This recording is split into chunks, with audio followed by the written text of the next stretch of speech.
Hello everyone, it's my pleasure to be with you today to kickstart the program with a presentation on the journey of IPOPI so far in Asia.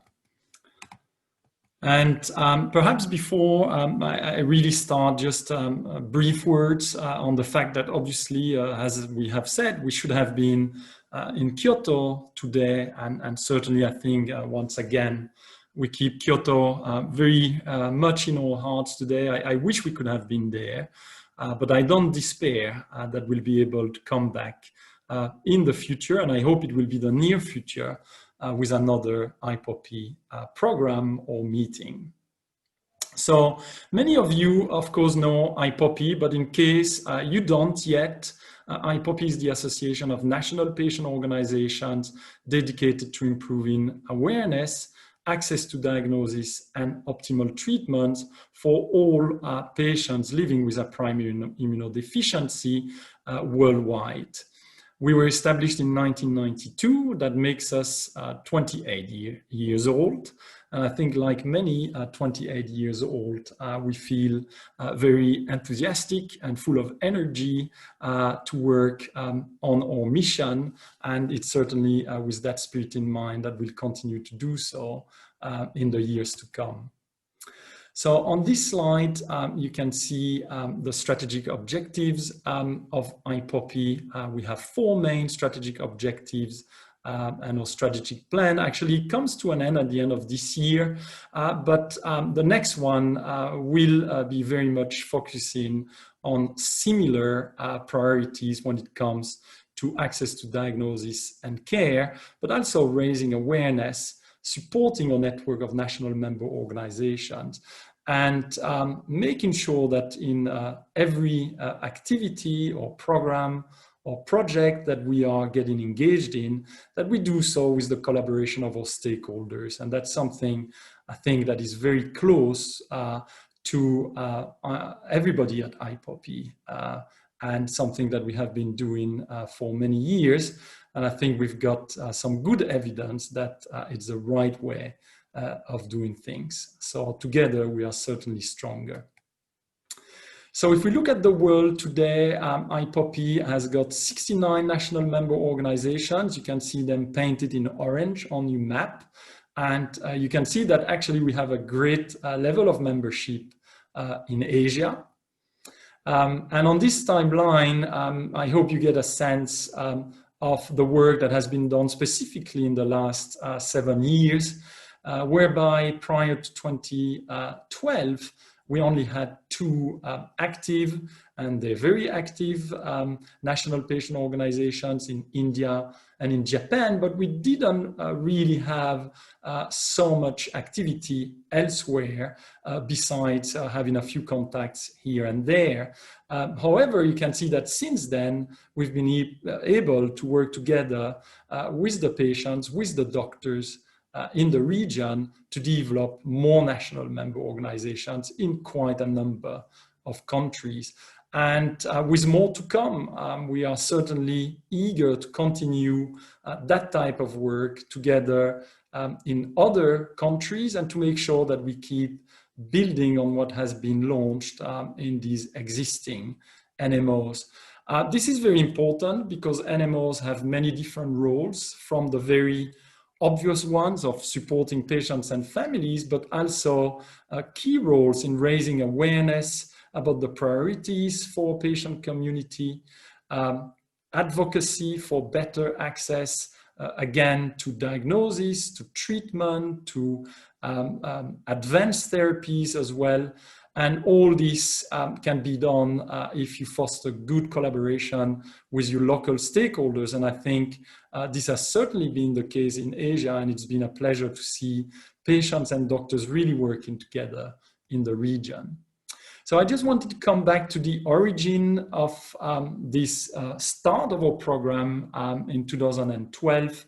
And it's really due to this man, Bobleben. So for those of you who don't know Bob is the founding father of IPOPI. He was there in 1990 in the very first preliminary discussion, and he was there during the launch. And of course, he was the first chairman of our board of directors.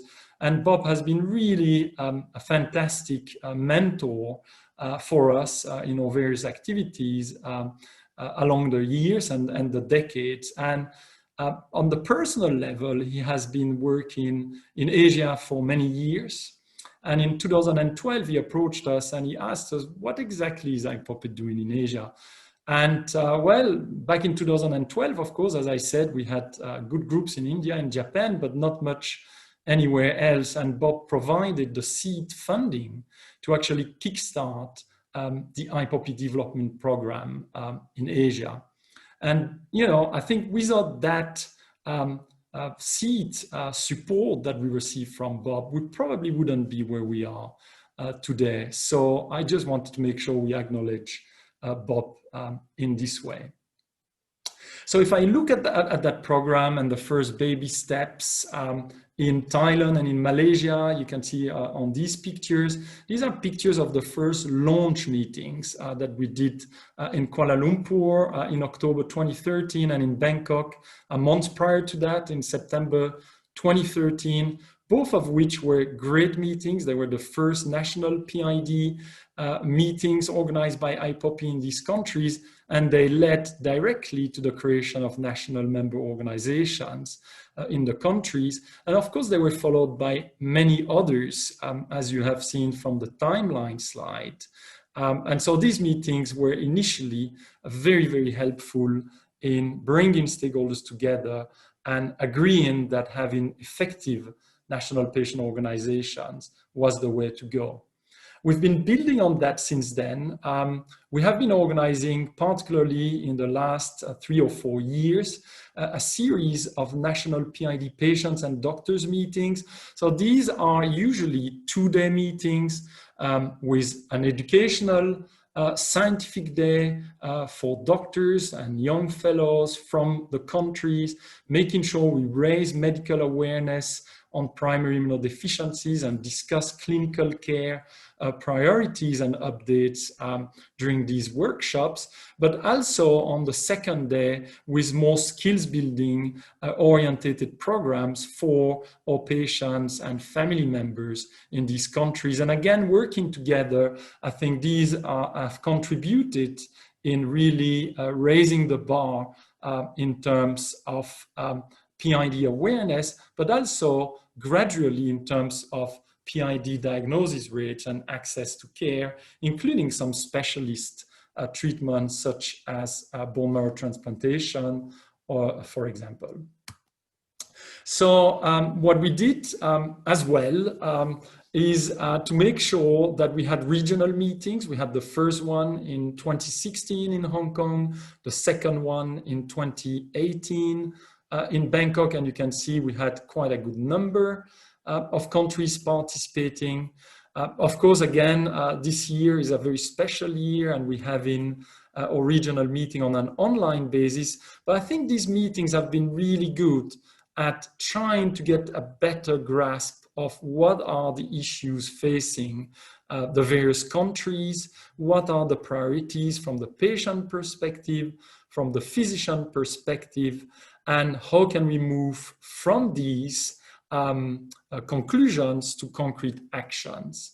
But they've also been quite helpful in involving countries where perhaps we don't have yet a national patient organization, and convincing them that it would be good to do so. And so I think, as I've said, there's still a few countries where we need to do that, but it is at this type of meetings, as the one today, that I hope we can convince them of the value of launching national patient organizations. So the collaboration, of course, with our stakeholders has been key. I've said it, particularly with our physicians. I think we have felt welcomed, warmly welcomed from the very first steps in our programs in 2012 and 2013. And we were really delighted to be involved in the launch of the Southeast Asian PID network, also called CPID, in 2015. I think they have done a fantastic job in Southeast Asia. And most recently, we were really delighted to participate in this joint effort to try to democratize access to genetic screening and diagnosis in the region. So you've got the title of this publication, and I just want to certainly salute the work of Dr. Narisara Suratanand, Dr. May, who has been really great at coordinating this effort. Of course, we have done exactly the same with ABSIT and the Asia Pacific Society for Immunodeficiencies. So ABSIT was launched roughly around the same time than CPID was, just a little bit afterwards, I think, and with the broader remit to really serve the broader Asia Pacific region. And I think both societies have been really working hand in hand very well since their launch. Certainly at IPOPI, it's been a pleasure as well to collaborate with ABSIT. We have been participating in every ABSIT conference since the first one in Hong Kong in 2016, and most recently in Chandigarh in February this year, so just before the COVID-19 situation started, and where we were still able to travel to India, and my colleague Martin Perjean was really delighted to take part in this great conference. Now, I also want to mention a publication of ABSIT, a very recent one as well, where they have looked at the current perspectives and unmet needs of PID care in Asia Pacific. They have done so looking at the Human Development Index and trying to see whether they could identify different priorities based on the HDI level in each country. And they have, I think, drawn some very, very helpful conclusions. So if you haven't read this paper, I think it's a very good paper to read as well. And I think with all these efforts, we are getting now to a stage where we're starting to have the data, we're starting to have the resources, the NMOs, to really advocate more in the region. So IPOPI has been trying to support that with a specific workshop. We had a fantastic first advocacy and media training skills building workshop for Asia in 2018 in Kuala Lumpur, and I hope we will be able to come back soon with another one. In parallel, IPOPI has also been working hard and has been trying to get engaged in top-level policy discussions at the regional level with the Asia-Pacific Economic Cooperation. In particular, this Apec has been very, very active in the area of blood and plasma supply. They have launched their so-called blood supply chain policy work, but also in the context of rare diseases. And we've been really trying to get involved, to attend their meeting. You have a picture there of Bruce at one of their meetings, but also to get involved in the drafting of their recommendations. Most recently, we have been in touch with them again, and I hope that we'll be able to work with them to look more closely at the impact of COVID-19 in the region in the coming months. And that brings me to the situation with regards to plasma and access to immunoglobulins. I think generally speaking, if we look at the picture, the worldwide picture, you can see that Asia Pacific represents 60% of the world's population, but is only getting 18% of the fractionated products. And so there is an imbalance that needs to be addressed. So if we look specifically at COVID-19 and the way it's impacting the whole situation, I think it will be very important for Asia to highlight the need to prioritize primary immunodeficiencies and rare diseases in healthcare budgets. There are some good developments going in that direction, but also emphasize that IG therapies have been classified as essential medicines for PIDs as a priority indication by the World Health Organization in the list of essential medicines. Recognizing, of course, also the need to increase plasma collection in all regions, and that includes Asia, this will be also a priority moving forward in the next few years. And I think we'll need to make sure we keep discussing these in the appropriate fora, and that we keep getting involved in these policy discussions. because they will be very important to ensure we keep improving access to treatment in the region. So the next steps: advocacy, awareness, strong NMOs, obviously very important. Today we'll have a session where we're trying to fine-tune our regional priorities. Continuing to work with CPID and ABSI will be a pleasure, but not only a pleasure, it will be necessary. And of course, IPOPI will continue to roll out its programs to make sure we support all of these initiatives. So with this said, I think I come pretty much on the dot, I hope, to the end of my presentation today. I want to make sure that you know that we will be having our Global Patients meeting in a few weeks. Since it's online and virtual, I hope we can see more of you even than usual at that meeting, and that you'll be able to join us. So thank you for listening, and I look forward to discussing with you today.